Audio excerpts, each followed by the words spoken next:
of the same entity name in the front, okay? Okay. Nice. So we have people, and then we have a cat from Vietnam here. Nice.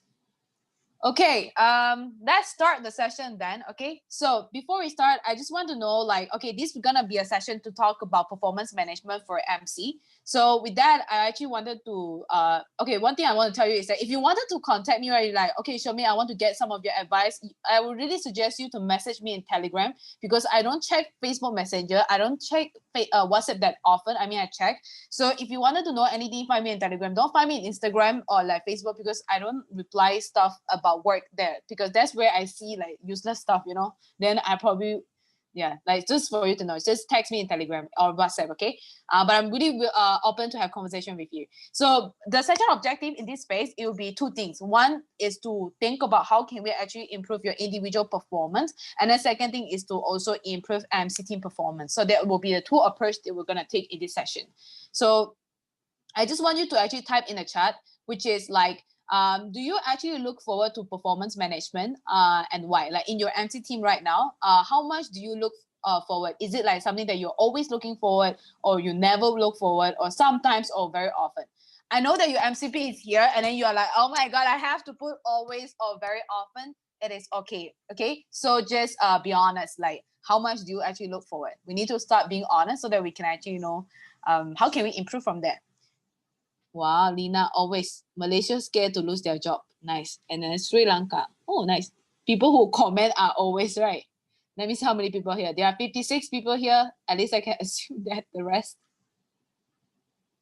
Always. Nice. Oh, do we need to do this session then, to be honest? Since everybody is like, MCP doing a great job about performance management. Nice. MCP. Travis saying himself always. Yeah, of course you're always, because the space is basically MCP beaching everyone, right? Just kidding. Okay, cool. So we have I guess people who don't comment are the one they will be like never really, but they don't dare to say it's okay. So I'll assume that we still need this session. So why do we need to do performance and management? Any one of you want to answer these questions? Lecturer time. Your lecturer is asking. You know what? I'm gonna point name. I haven't do this for a while, so I'm really excited to call people's name out. Okay. So let's start with let's have Harsh from India, MCVP Harsh, India. Why do we need to do performance management? Harsh, are you here?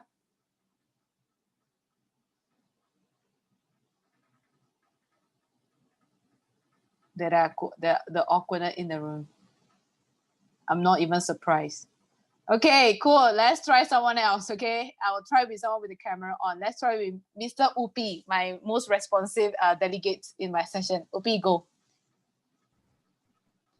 Okay, so we need to do performance management because so we know the current condition that we have right now, whether it is bad or good performance, and then we could look forward about it. All right. Thank you, Upi. That's a very good answer. So yes, so in the end of the day, when we do performance management, the end goal is like we wanted to achieve a goal that we set, right?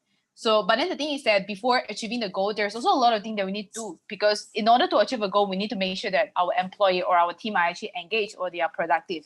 And also they will actually be able to support in their personal development as well, because nobody suddenly born to be naturally a good MCVP product. Maybe some of you, probably you have certain natural gift in being a marketeer, but not everybody are natural born a marketeer or natural born a seller.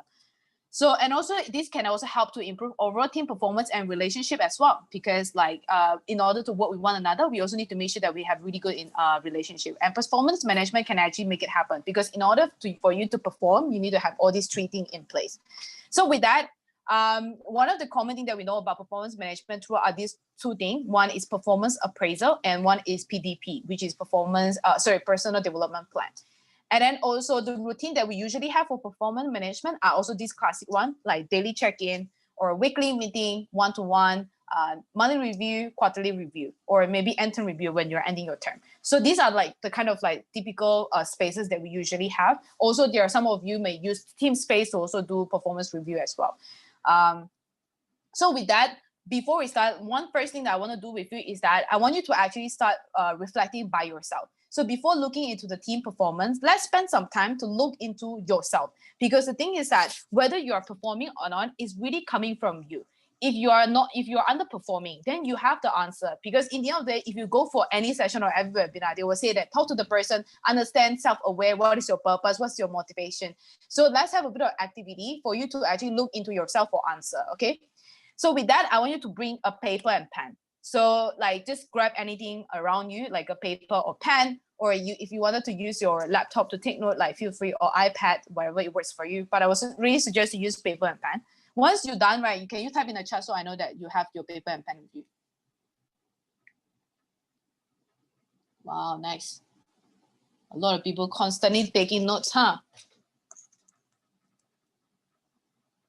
Amazing. Okay, so let's do a bit of reflection space. Before I start, I want you to think about, based on this graph, right, of high will and low will and high skill and low skill, where do you think you are? So do you think that right now as an MCP or MCPP, am I someone that with high motivation? Will is basically your motivations, like how excited you are in doing the work that you're gonna do, how motivated you are. So if you are someone that you think you're high will, however, you think that you don't have enough skill, then you're probably in this area. If you're someone who actually have high will and high skill, you're in this area, okay? If you're someone who is actually low will and low skill, you're in direct and supervise, and high skill and low will is actually in at site and also engage. So take the time to write down what do you think fits you the most and why do you think that you're at this place, okay? So I'm gonna give you like a minute of time for you to think about that. I'm gonna play some song.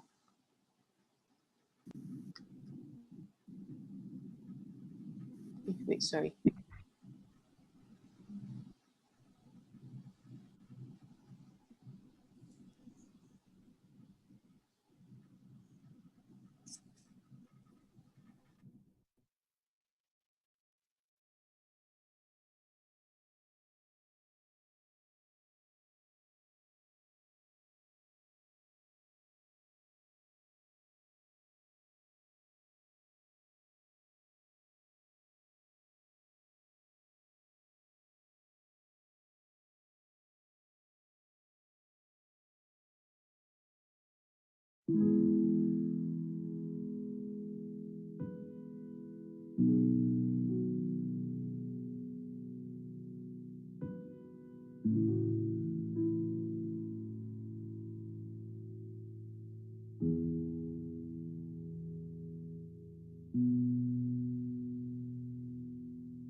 All right, I see most of you are done. So let's go with the next part, which is a bit of questions. So I have a bunch of questions for you, and I'm gonna give you like a total of like 5 minute time for you to reflect.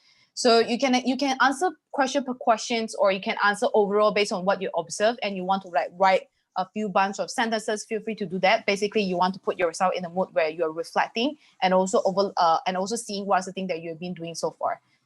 So the first question that I have is that what accomplishment are you most proud of?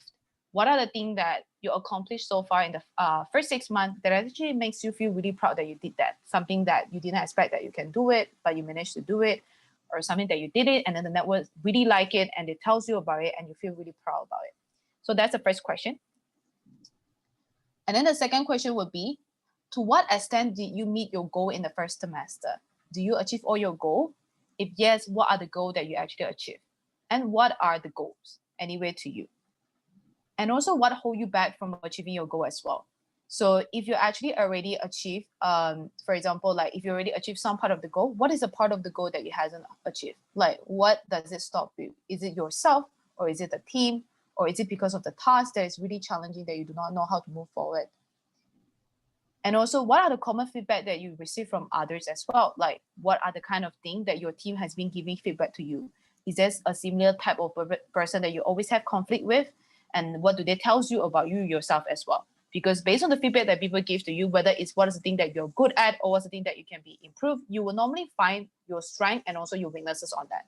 And then this could help you to understand how can you be a better team member or better performer?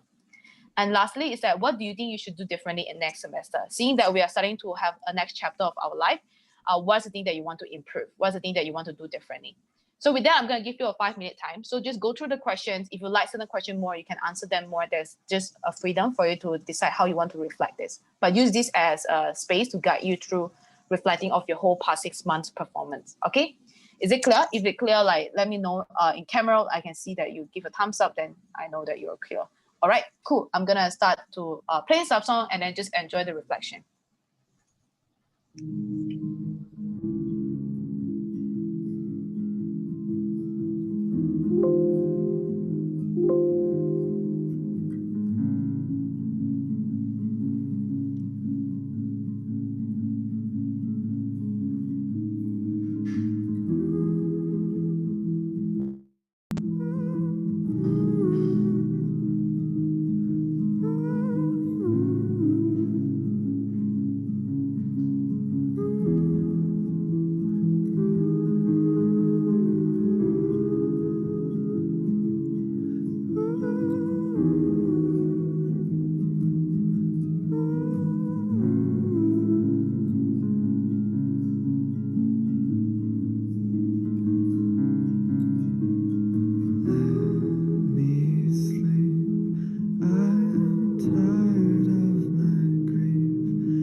How I sing you like a song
Okay, so the next thing gonna happen is that I'm actually gonna put you into a breakout room. But before I put you in it, I want to let you know is that you're gonna be put with your MC team, which is your MCP and your MCVP. Maybe some of the thing that you felt was maybe towards a certain person that you think that the person didn't do his or her job or their job, they could also causing you not to be moving forward. So maybe this kind of thing maybe actually stop you from sharing it with them. However, I would really suggest you to really be honest and open. Maybe you don't have to talk about the person, but you can talk about how you feel, because whatever thing that you feel is valid. Whatever thing that you see is also valid from your perspective. So treat it as a safe space. And for whoever's going to listen to the sharing, don't take it personally, because it's not a conflict resolution space. It's not anything, but it's a space for us to really clear our mind and really listen to each other, to really actively listening. It's okay that we don't have a response. It's okay that we don't have an answer. But most importantly is to really pay attention and say thank you after people sharing how they felt, because it is not that easy to be open and to be vulnerable among one another.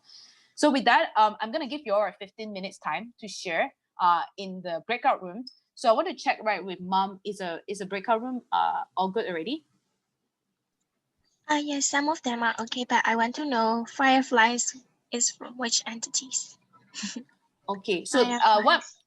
Yeah, so fireflies, which entity you are from? So I'm gonna, I think, Mom, you can already allocate them into a room for 15 minutes. But then, for firefly is Singapore, then you can just put the firefly directly. Yeah.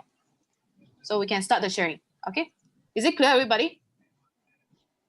That's fake saga. Okay, nice. Thank you. Okay, so the breakout room can start now.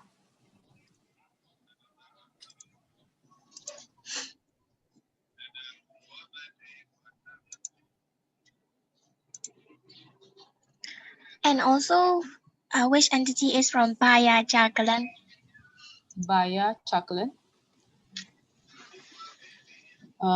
She's Mongolia. Baya. Yes, all good. Okay, nice. Thanks.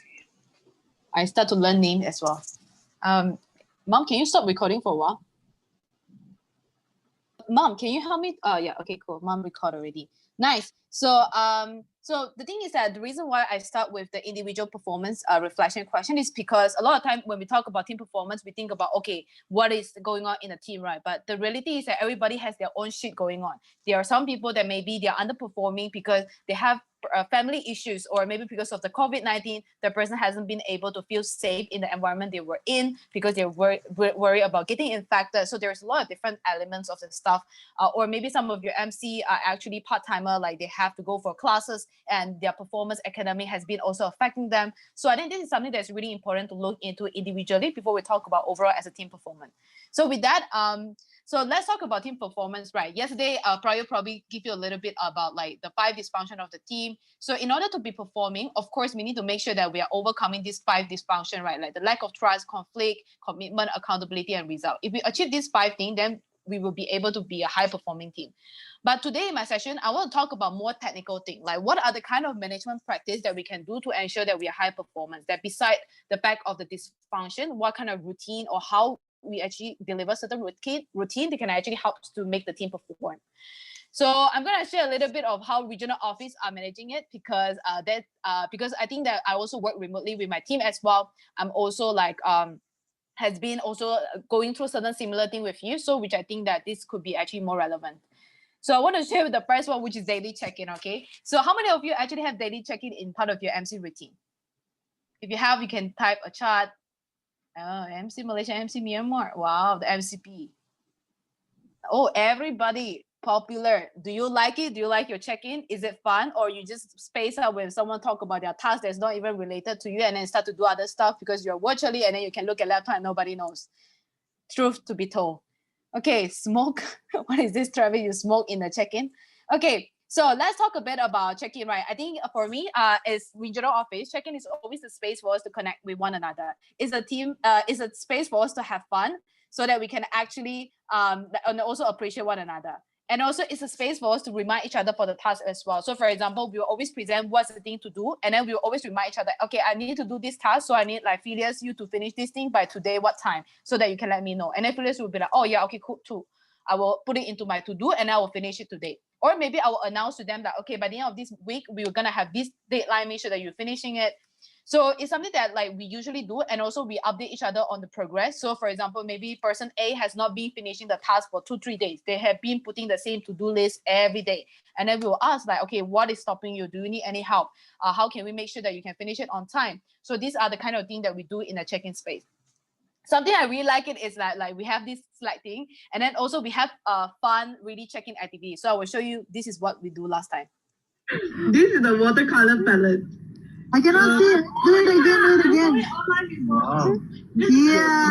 So you can always travel and draw at the same time. So there's one time we were doing like the YouTuber kind of check-in. So we were like showcasing the stuff that we were doing. I was in quarantine that time. So that's one of the things that we do. But also there are a lot of fun stuff that we do. We play Among Us as well after the check-in, and then like we try to kill people. Like, to be honest, as MCP, like I have a lot of like as RD, I have a lot of anger issues. I use this as an opportunity to kill my team. I got imposter a few times, or like Scribble where we get stuff and then you will notice that Nee draw stuff uglily and she never gets it, and then we always do not know what's the thing that she's drawing.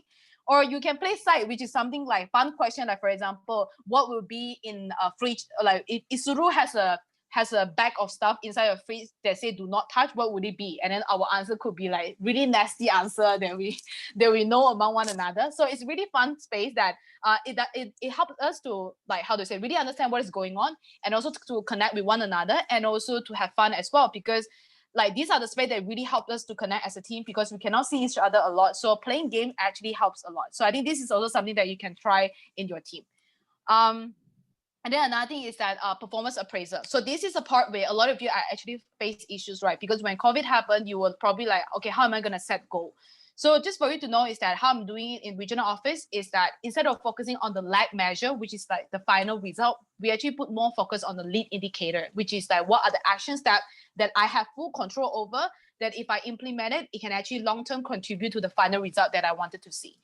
And also we measure our monthly priority and weekly priority as well. So we make sure that whatever thing that is most important need to be done by the person are done. So this is what we focus in the PA.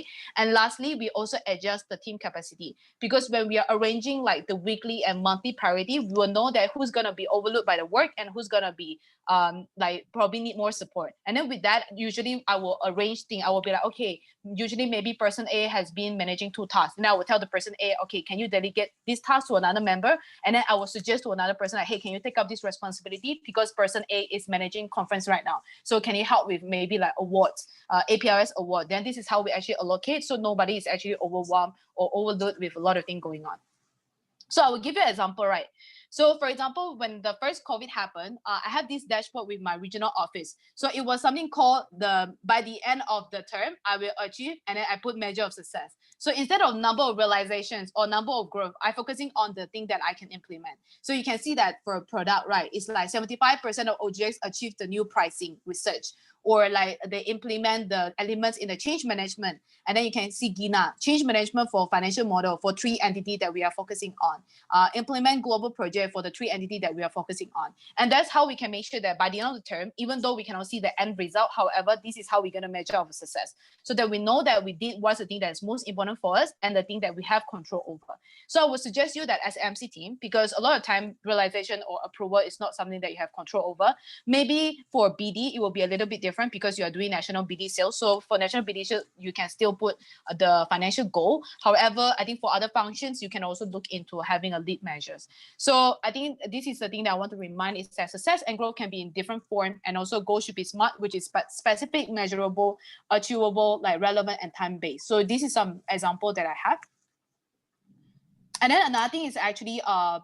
So one of the things that I realized is that I put me here is that I put, okay, what are the monthly KPI? So usually this is a place that I can put some of the lag or lead measure. And then I put what the monthly priority and weekly priority that we have it here. So the interesting here is that when I was actually doing one-to-one, I would spend time to actually go through this with them weekly. In one-to-one, I will tell them. So as MCVP, you can do it with your EST as well. Is that I will tell them, okay, in this month as a team, we're gonna have a priority, which is to focusing on APOP delivery, okay, APOP summit. So which means that this week, you're not gonna finish this task. Then how are you gonna do it? Do you want to deprioritize it, or can we change the way on how we deliver things? So I think that this is some really important conversation for you to know, because a lot of time we just keep pushing stuff like, oh, you have this summit, no, doesn't matter, just do everything that you can, just don't sleep and like finish everything you need to finish. But it's really important to make sure that we are aware on what is the capacity and be really realistic on what can we achieve as a team.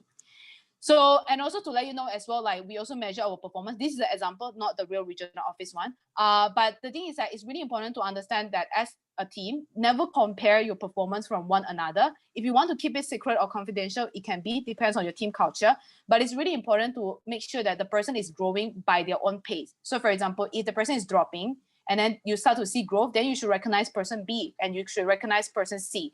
And then maybe you need to pay more attention on maybe person A, because in October, the performance dropped a lot. So this is how it can help you to make a better judgment, and also for you to also take action as well. If you are managing someone who is underperforming or not performing, usually this data is really essential for you to actually show the person and also have conversation. So I think this is something that is really important to put it as part of the performance, because it will be a lot of assumption if you just say like, I felt like you have not been performing because I felt like you have been doing this, but you have nothing to prove about their progress. So that's the thing that I want to address as well. So another part is about how we track strategy, right? So as a team, what we track strategy is basically we have this very simplified tracker where we put like a monthly priorities or key priorities that we put for the strategy part, and then we put, okay, weekly priority here, and then people can actually put their information. So that I can actually track. And as team leader, or like whether I'm managing my EST or as MCP, what I do is that I actually really read their strategy and I remember it by my heart, okay? So when I do one-to-one with them, I will be able to tell them like, hey, your priority doesn't reflect on the strategy. In this strategy, you're talking about deliver things in this way, but you're choosing to deliver in this approach. For example, my team want to do a like approval challenge, right? And then they're using like Instagram. So sometimes as a team leader, you can question them like, is it the most effective channel? Is it the most effective way to do things? And that's how you can actually track your team in terms of strategy implementation, and also how effectively they actually implement their plan as well. So I think that's the part that for you to pay attention, so that you are keeping track on what is the thing that might happen in this term and also in this particular month. Yeah, so with that, I think another thing that I wanted to share with you is also one-to-one as well. To be honest, I always pride myself that like after doing one-to-one, my team will get enlightenment from me. So it's really important to make sure that in one-to-one, you actually understand their state and also how the team is behaving, because we don't spend a lot of time to talk about team behavior, right? So one-to-one is always the best place to do that. And also to review their strategy, what are the struggles they are facing, and also what are the measure of success they are going through, like what are the progress, and also on their personal development as well. And also set the expectation on next month, priorities and outcome. Like what's the PA for next month? How are you going to achieve things? And then making sure that whatever thing that we discussed, there's a clear call to action and also a feedback exchange between me and my team. So these are the list of agenda that I do with the team. So if you want to, you can just refer to mine, because that's how I usually do it with my team.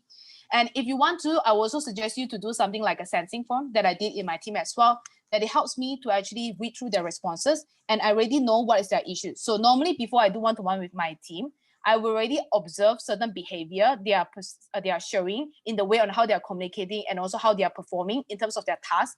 And then after that, when they tell me certain things, I will draw the connection myself. And in the one-to-one space, I will just present to them about the assumption that I have about them. And they usually will tell me that, oh yeah, it's right or it's not right. Then that's how I actually start my coaching. So I shaped everybody to have a very different message. There's no template for me. For me, I don't like to have a list of questions to ask one by one. I just go through and I just talk about what is the thing that is affecting them the most. That's the way on how I do it, but you can do it differently.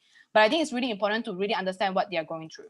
So there are a few suggestions here about like how can you actually do better one-to-one. I'm not gonna have time to go through it in detail, but if you want to, like, you can definitely like be like checking it detail. But the few things that I want to address is that when you are having one-to-one with someone, because right now it's pandemic and there's coronavirus, thing hasn't been the same, it will be really important for you to actually be more empathetic. And to understand is that some of you probably get used to work remotely, or probably you have been assigned a new role as well. You used to be MCVP marketing, now you have to be MCVP OGV, OGT, and marketing at the same time. So this is really important to make sure that you are not demanding your team to suddenly become the top performing in a very short term of time, where they actually need time to learn and also get used to the job.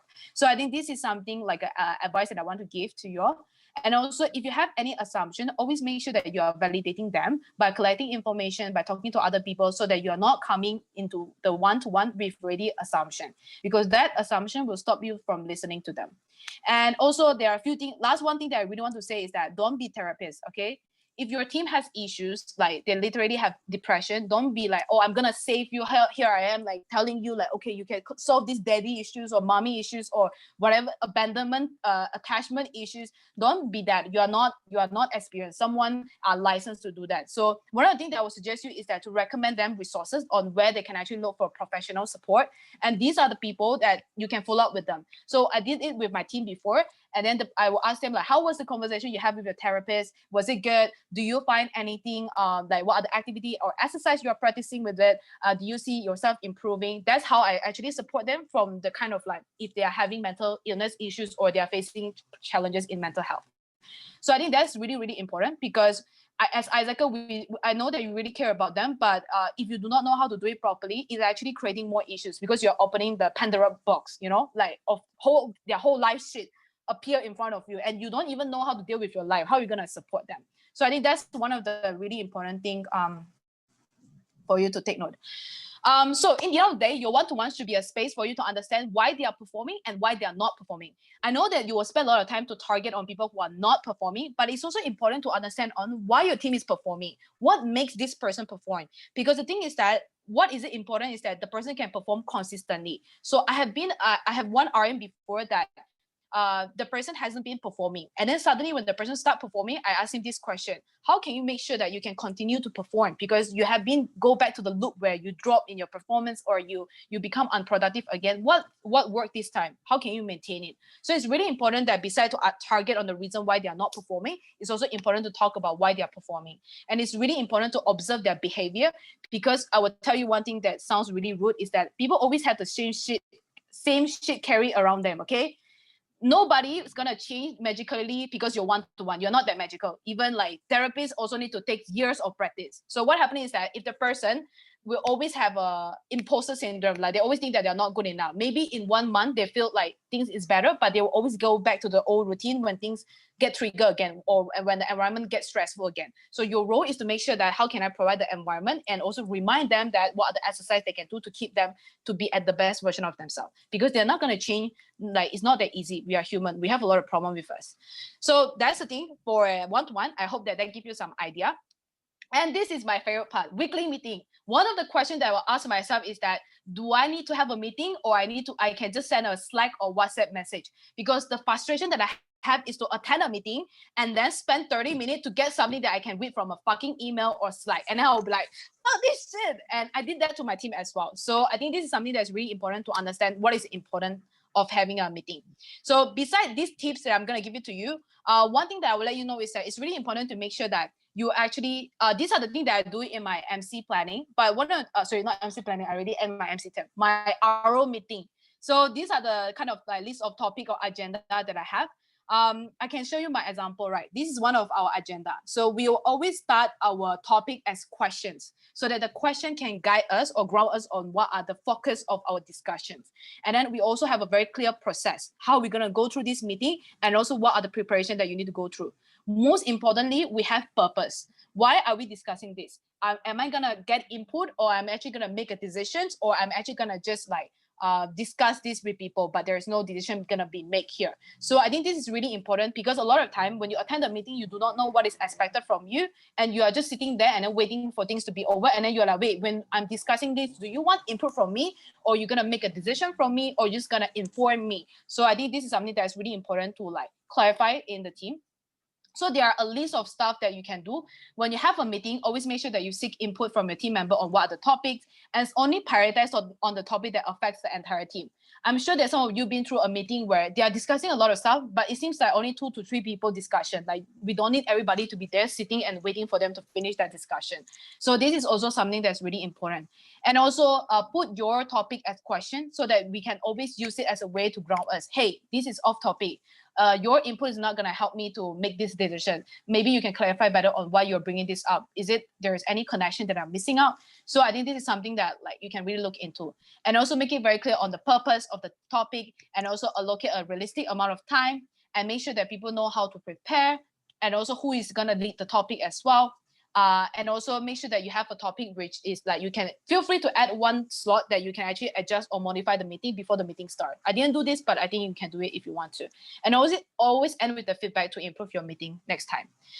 And then with that, we also have something called Asana. So we use Asana to track our call to action as well. This is one of the things. Why it's like great is because we already achieved all. So you can also like keep accountability by having Asana tool to put all the call to action. After we have Asana, to be honest, our life has been better, because previously we were having a lot of multiple spreadsheet that is keep appearing in different places, and then we lost track, and then we do not know what is the call to action in slide, in spreadsheet. So Asana become a place where we put all our meeting output in one place. Yeah, so that's all for the weekly meeting. She missed, oh, sorry. Oh yeah, now I read the message. Okay, another thing is my favorite, monthly and quarterly review. Woohoo! So how many of you like monthly and quarterly review? Nobody like it? Stressful time. It used to be stressful for the product people, right? But now there's no conversion data to present. So you're like, okay, nice. What is this Vietnam dashed? Okay. So the thing is that for me, weekly meeting and quarter or monthly, the only difference is the types of topics and the data that we collect. And also it's a time where we understand on the monthly priority and also the strategy implementation of the team, and follow up on the team responsibility like conferences and hot topic discussion and lead space. So we decided to have a lead space. And as a team, one of the things that we want to encourage the behavior was grit, right? That's why you can see that there's a lot of things that we were mentioning there. So we decided to have a lead space for the team to talk about grit. So, and also we sometimes we celebrate team win as success, but it's not consistent because I'm not good in that. Okay, so you can see that, like, for example, we always have a question like, what is the current state of AP? And then we present about that. And then we talk about like, what are the progress and result of your monthly strategy? So people actually shows like, what are the strategy they implement so far, and what are the impact to the network, and what is the thing that went well, what could be better. And also, we also evaluate, is our network services effective enough to drive result in the network? That's why every time when you don't fill in the network service, and I get pissed every time, is because when I'm delivering this session, right, I'm like, how am I going to do it? Like 3 people give me the feedback and they say good. But then I have like, I don't know, 60 MC repeats. I cannot even get data. So make sure that you fill in that. And then we have grid part, which is like maybe one RM would be the one who deliver to inspire everybody. So we have Isuru delivering one session about climbing the Everest, and it was really inspiring. Okay, so I think that's all with my tips about how to manage the team. So one thing that I want to know from you is that like I know that we are running out of time, but I really want you to think about as a team as well, is that like, what are the touch points that is effective in your team right now? And what are the things that is actually working currently in the performance tool and practices? And what could be improved in your current way of doing it? Because I think that a lot of us can always learn from how can we actually do this part. Before I go, like, anyone of you have something to share? Maybe certain, can you link us your shit? Okay, and next time, okay? I will do it after this session. So anyone of you wanted to share, maybe after this sharing, is there any insight that you are thinking about, like what is the thing that you can improve in your team routine or your EST management routine?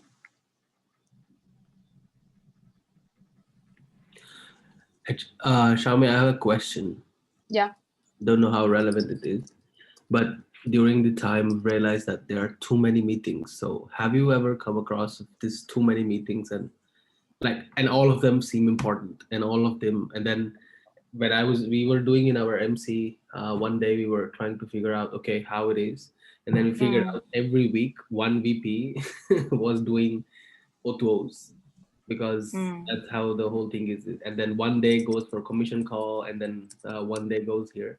So, like when you were MCP, like how did you make sure that your MCVPs have enough time to mm. work upon what needs to be worked upon and are not busy doing network services? Or also Yeah. that is important. Like what is that balance to attain? I think for me, right, Karen, this is a good question because when I was MCP, to be honest, I literally forced my team to attend all the touch point. I only learned how to manage this thing better when I was regional office. I think the thing is that to really, to improve, right, is to really understand the topic because a lot of time is that we always felt like there's a need for a meeting, but sometimes maybe the need for discussion become, I just want to inform you about this new thing. Then maybe a Slack message or email can be done. So I will always suggest that like first is to ask people to submit a list of questions that you have that you wanted to discuss. From there, you actually prioritize. Maybe certain question doesn't have to be discussed now. Maybe certain questions that could be do it later. And also a lot of RO meeting, right? MC meeting has been really focusing on updates. So when I was MCP, right, I remember that I have to sit through like a 1 hour of update people like, oh, this is what I done, this is what I didn't done. But the thing is that the space doesn't allow people to discuss about the issues. Okay, why is it hard for you to solve this thing? Why have you not been done with certain tasks? So maybe to look into is that maybe we don't have to have so many updates. That if we cut down the updates, maybe we can actually have more questions to discuss about the struggle they face in their update. And maybe you can only have update in monthly review or maybe once per every 2 weeks. And then this is how you can clear up the spot so that you can actually put more time for your MC to have actually discussing the topics that really matter. And in the end of the day is to also prioritize on what are the most alarming topics. Because I know that we can find answer to everything, but as an MC team, what is your main focuses? What is your main goal? What is the main direction you want to drive? Then which topic is actually have the highest importance and urgency to discuss that? From there, you actually arrange it so that certain topic, right? If you cannot find answer now, it's fine. You can do it next time. Or maybe you don't even have the time to work on that, it's fine. Because there are so many things to work on. And if we bring topics to every single topic, then you're gonna distract yourself again with doing thousands of stuff that maybe you don't have time to focus on the main important thing. Karen, did I answer your questions? Yeah, I mean, I'm getting it. Let's see. I think with Yeah. practice it will come because I think for Yes. past 3 months it has been monthly review, quarterly review, Monday meeting, Friday meeting, and then kind of Yes. MC wants the time to do Work. their job rather Yes. than sit in a meeting. So that makes them anxious a little bit. So that's why I want to ask. Yeah. Yes, that's really true. And also one more thing, right, is that when you have a topic, you Hello. ask yourself if yes, someone. Yeah, one last thing is that when you have a topic, ask yourself if you really want to have everybody to be there because sometimes it just feels nice to have the whole team, but not necessarily everybody need to be there. So it's okay to dismiss some people. Yeah, I hear someone say hello. Can I know who are you? Yeah, so I'm from Sri Lanka. So I Oh would like yes. to add a simple question to that one. So as you mentioned, as he mentioned, there are lots of meetings to be done. So sometimes from MCVP side, we can manage it, but from the commission side, commission is the set of people who are going for the meetings frequently again and again. So they have to go for the one-to-ones, they have to go for the different kinds of coaching sessions, they have to go for the monthly reviews, quarterly reviews. So will it Mm. be a burden for their operations? Because we are frequently asking what is happening like that. But under that kind of situation, are they get any kind of a pressure? Mm. So just to recap, right, what is your final question? Because I understand the context, but I didn't quite get the final question. Yeah. So Sorry. will they get, will they get a certain kind of a pressure because of continuous meetings, or will it be a burden for themselves? You mean for the LCVPs, right? Yeah. Because Yeah. commission is the set of people who are going for the meetings again and again. So in a Yeah. 1 week, 1 month, they have to face for multiple meetings. True. I I mean, don't know, for is sure. it a good question?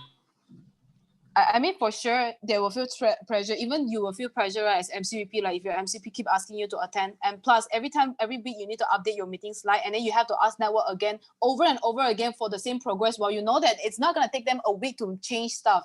Like they probably take 2 to 3 weeks to make a change, and you keep asking them every week, like, what is you gonna do? So I think that I agree. Like I think it would be important to understand what is a touch point. Like for example, for us, right, we know that we're doing one-to-one with the network around week 2 and week 3. So in our meeting, week 2 and week 3 is a space where we have synergy from the entity development team and also the product team to discuss stuff together, and then we align that. But then we don't talk about that updates in other weeks because it's not relevant and we don't have that information. So I think one thing is that like maybe just to understand on what are the objective of the session that you have, of the touch point, and from the touch point that you have, what kind of information you extract from that, and then align it with your MCP to tell your MCP that, okay, in this week, if you want me to update this thing, I will not have the latest information. I only will have the latest information about this part in this week, so that you can always keep your meeting really fresh. Because I think for my regional office is that the reason why our update is always very interesting is that we are not listening the same thing over and over again. We are listening a new thing in different weeks. That's why this gives us more insight on how can we manage the network better. Did I answer your question, Pasan? Oh, yeah, okay. Of course, that's great. Thank you. Do we have some more questions as well for other people? We can have some questions. Wow, everybody is a master. Look at Travis, he's like, I'm very pro in the meeting already. MCVP didn't say anything because they're scared. Oh, thanks. Phoebe actually sharing this. Nice. This is cool. Yeah, I think, yeah, that works. To be honest, like I'm just sharing you what works for me, but not necessarily that everything that I do, it works. So because we are running out of space, before I end, I just want to share, see, I want to put a nice picture of myself because this conference has been all my ugly photo. But the thing is that I have experience managing 2 teams, right? I think in the end of the day, remember that people problem needs people solutions. No matter how good your meeting flow is, if your team are having conflict, you are not addressing it, the meeting just fail. Like people will not talk about it, people will not discuss stuff. So make sure that you're always quick to address if there's any conflict happening, and really support your team in like communicating better to one another. And also be supportive and empathetic as well. If someone is underperforming, the person might probably would be more frustrating than you. Like if you keep telling the person like, oh, why are you dropping? Why are you not performing? It doesn't really help. So it's really important that like create an environment where you know that if this person is struggling and you already talk to the person to cut down their job scope or their job workload, what you can do is actually the next thing is to appreciate the progress that the person made and let the team know to support the person as well. Like, hey, we know that this person A is struggling with this, let's support them. You don't have to make it an announcement, but sometimes you can personally tell certain person, hey, I know that you're very good in time management. Maybe can you talk to the person B to like give them a bit of advice on time management? Because peer-to-peer support is actually sometimes easier to accept than team leader support. So I think this is something that for you to think about. And also post to move faster. This is really important. As MCVP or as MCP, you probably fit in your meetings like 30 minutes or 10 minutes before your monthly review.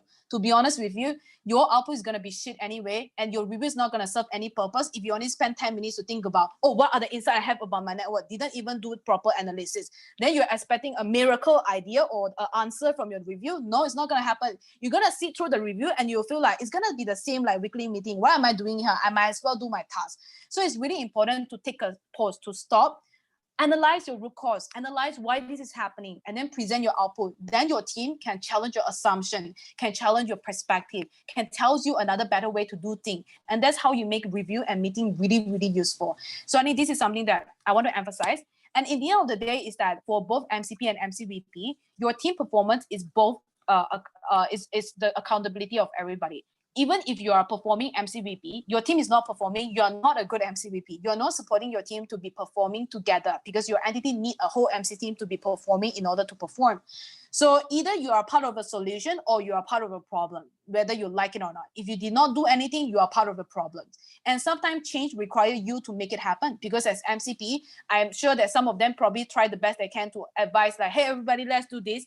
But if none of you wanted to step up to really start by leading by example in your team, the change will not happen. So if you're unhappy by how things look like or how the performance has been in the team, you're frustrated, then challenge your team, challenge your MCP as well to make it better, because only together we are able to perform and we are able to lead the team or the entity better. So that's all with this. And at the end of the day, your great performance management should allow your team to feel engaged and support. It should be a fun thing to have. It should be the kind of space where after you have the space, you'll be like, oh my God, like I learned so much. Oh my God, I know what to do now. I have a very clear call to actions, and I know that how can I be better? How can I perform better? How can I work with others better? That should serve the purpose of your performance management. And hopefully all of us will enjoy when we are discussing about performance, but not stress about it. Yeah, so that's all for this space. Thank you so much for your time. I'm so sorry for the delay. And yeah, if you have any questions, you can personally ask me or message me. Yeah, that's all. Thank you. Bye, everybody. Thank you so much, Shome. Thank you. For the amazing session. Okay, guys, its next one is planning, third one and the last one. I think you guys can take 10 minutes break. Please be back in 10 minutes. Please stretch yourself and